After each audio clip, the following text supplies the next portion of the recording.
ରାଜ୍ୟରେ ବଢ଼ୁଥିବା ନାରୀ ନିର୍ଯାତନା ବିରୁଦ୍ଧରେ ସରକାରଙ୍କ ନିଦ ଭାଙ୍ଗିବା ପାଇଁ ପିସିସି ସଭାପତି ଡାକରା ଦେଇଥିବା ମଶାଲ ଶୋଭାଯାତ୍ରା ତିର୍ତ୍ତୋଲ ବ୍ଲକରେ ଅନୁଷ୍ଠିତ ହୋଇଯାଇଛି।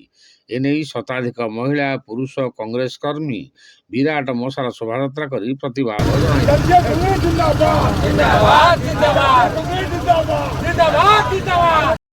ତିର୍ତ୍ତୋଲ ବ୍ଲକରେ ନିହାର ରଞ୍ଜନ ନାୟକ ସଭାପତି ଭାବେ ପୁନଃନିଯୁକ୍ତି ହେବା ପରେ କଂଗ୍ରେସ କର୍ମୀମାନଙ୍କ ମନୋବଳ ବୃଦ୍ଧି ପାଇଛି। କେବଳ ଦେଖିବାକୁ ବାକି ରହିଲା ତିର୍ତ୍ତୋଲ ନିର୍ବାଚନ ମଣ୍ଡଳୀରେ କଂଗ୍ରେସର ରଣନୀତି କିଭଳି ରହୁଛି। ଅଦ୍ୟାବଧି ଜିରୋ ଥିବା କଂଗ୍ରେସ ଆଗକୁ ହିରୋ ହେବାର ପ୍ରୟାସ ପ୍ରକ୍ରିୟା ଆରମ୍ଭ କରିଛି। Bureau report, Odia live.